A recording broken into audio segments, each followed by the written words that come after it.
Alright, you guys. Sorry for this horrible lighting of me. Um, my room is set up weird. I don't know, we just moved into a new house. I have a window right here on my left. And then obviously the ceiling lights up there. And I have a door right there. And it's just not good lighting. It's like yellow. But anyways, into today and tomorrow's work. I've got about 7 pages worth of notes typed up, and plus 2 that are right here. So sit down because you're going to need to watch this video in order to answer your questions. So, we're going to go briefly over personal spending plans and the purpose of those plans, talk about financial goal setting, how to prepare a personal spending plan, earnings, income earnings, decreasing spending, increasing income, and what to do if you can't pay your bills. Now, this document will be located in Canvas for you to access, so you can look at it and do what you need to do. Okay, you can't copy it, so you're gonna have to leave it as a web page. Okay. So, first, let's define what a personal spending plan is. It's similar to a budget, and it helps outline where income is earned and expenses are incurred. So what does it mean to incur an expense? Well, according to the Macmillan Dictionary, it means to lose money, owe money, or have to pay money as a result of doing something. Okay? So what does incur mean? Well, Merriam-Webster defines it as to become liable or subject to bringing down upon oneself. Okay? So what is the purpose of creating a personal spending plan? That is a good question. It creates a roadmap for monitoring spending as well as helps determine the best method for savings. Second, setting financial goals can help you save more money in a period of time. If you know what you want to do with your money in the future, it'll help you spend wisely now and save where you can. No matter what goals you have for your money, they should be realistic, specific.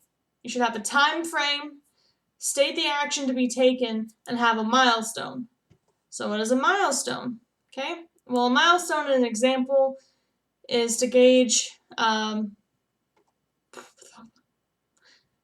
milestone in this example is a gauge to determine how much progress you have made towards your goal. And you can find in Merriam-Webster's definition by clicking on the word milestone. So third, spending and saving are about choices. Okay? So choosing how you spend your money, knowing what your income and expenses are every month will help you take control of your financial situation.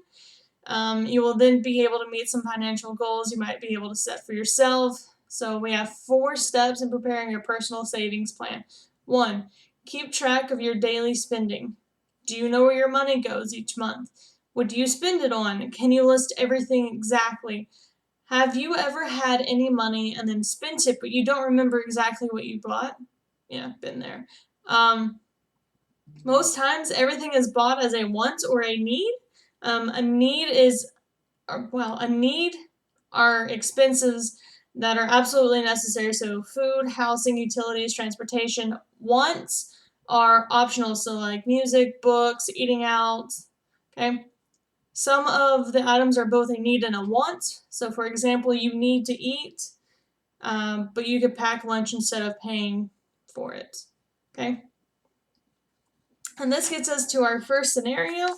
You'll have to ignore me being blind because I can't see. So, are we ready? Imagine that you go to the mall with some friends and take your $50 in cash. You buy pizza and a soda in the food court, and then you go to a movie. You stop in the t-shirt shop where you buy 2 new shirts on sale, and then you head next door to the music store for a 3-for-1 sale on compact discs, which are CDs, where you buy 6 of them.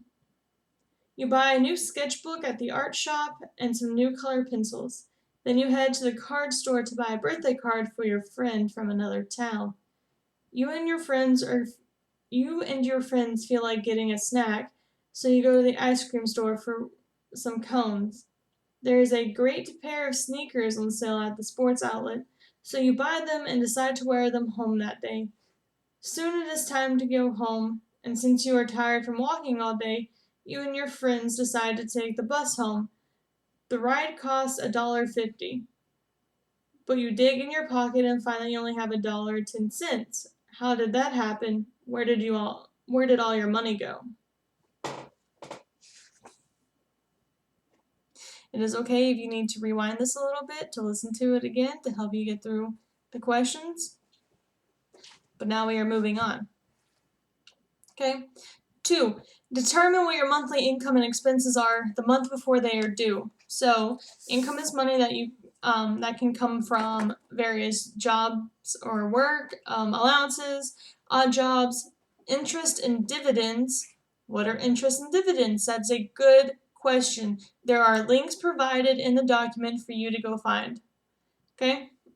And other sources including tips. So, expenses are the items that you spend money on each month. They might be bills, transportation expenses, movies, music downloads, other entertainment, clothes, eating out, personal items, and then saving for college or other future purchases. Okay, so gross income versus net income. Remember that your employer has to subtract certain taxes and other deductions from your paycheck. Be sure to ask about benefits.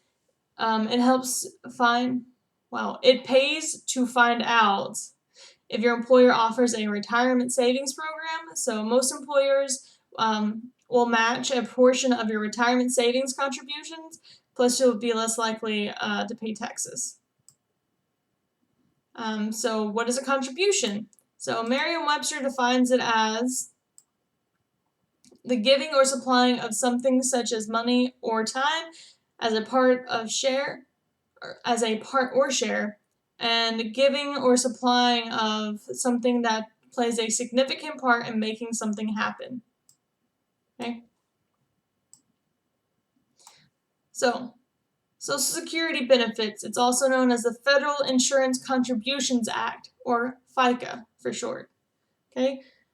Retirement benefits. They're paid every month to the eligible retired workers. Right now, the retirement age in America is 66 and 2 months. I'm sure it will go up in time.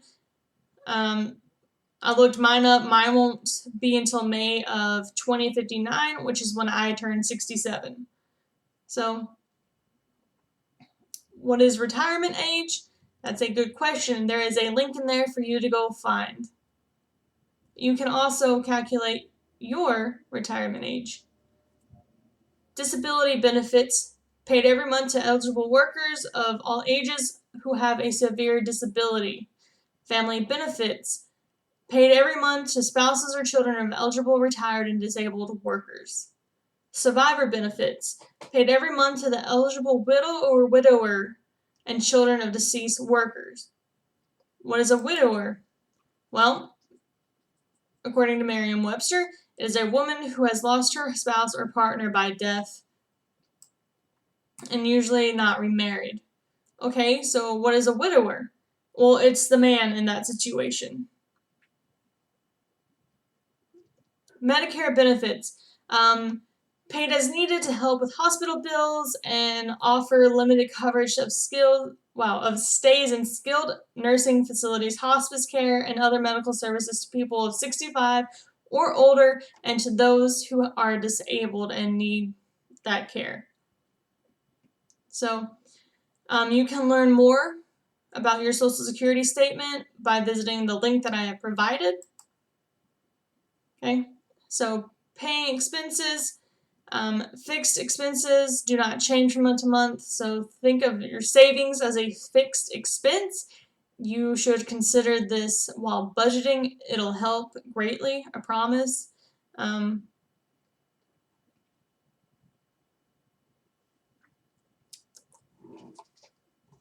Girl, I done lost my train.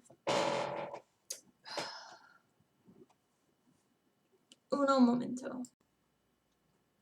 All right, you guys, what took about a few seconds for you was more like 5 minutes for me. Got my drink. Okay, we good. We're no longer parched. So, stopped at flexible expenses. Those might change from month to month, like a heating bill, which would be lower in May than it would be in December. Okay, there is a table there that you will use when you get to the monthly payment schedule, which is further down in the document. Okay. Decreasing spending. It's number 3.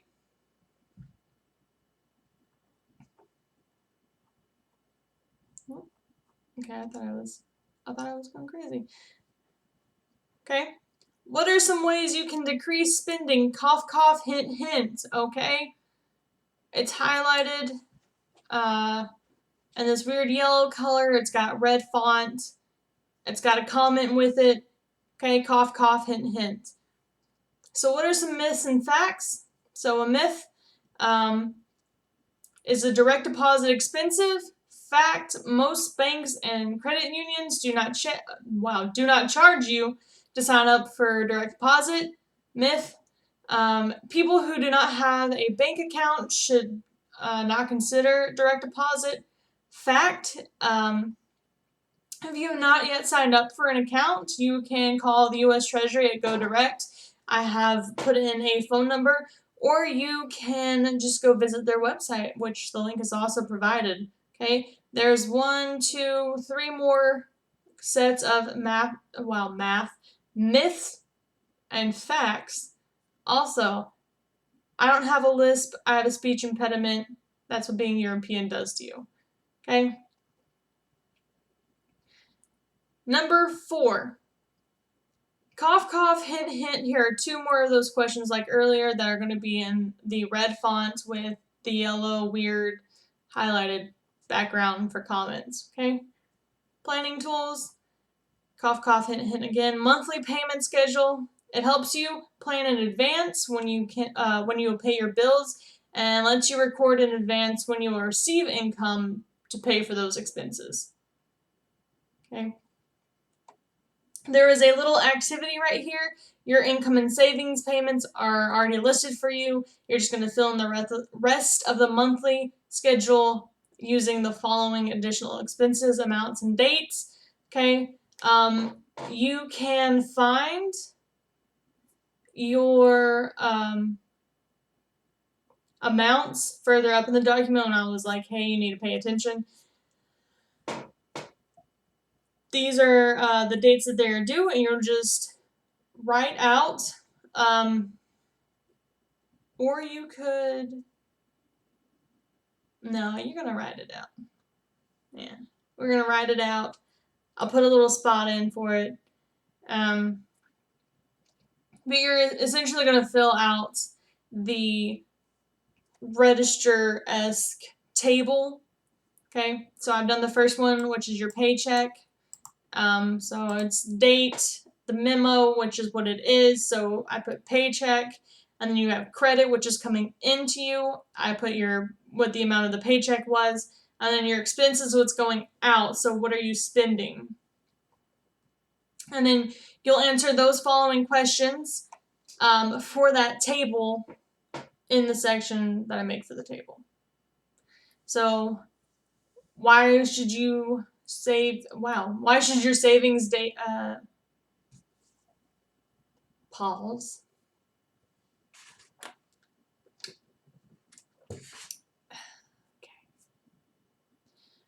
Why should your savings due date be before other expenses? Why should you assign early due dates to food, transportation, and essential personal expenses?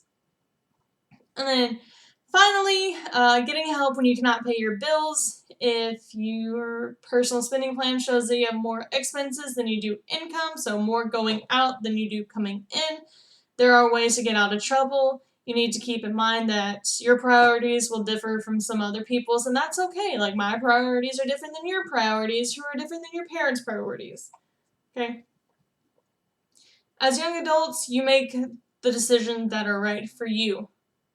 Okay, so cough, cough, hint, hint. There's another one of those questions.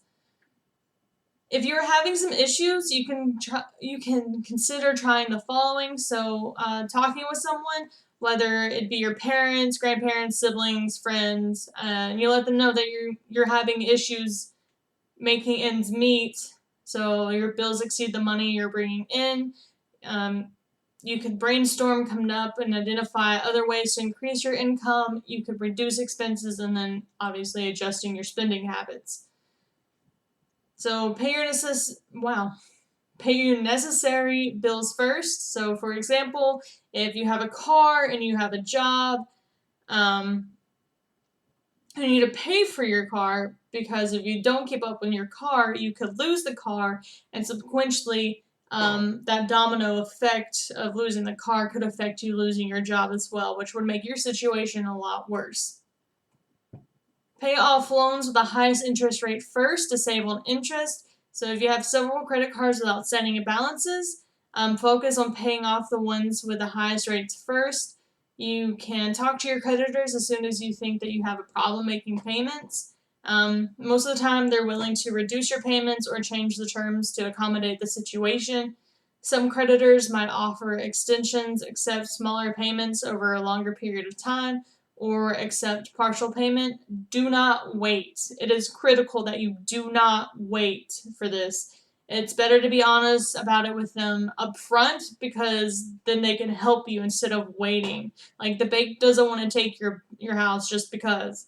It's usually because people don't let them know what's going on, and then by the time that the bank realizes, it's too late for them to help.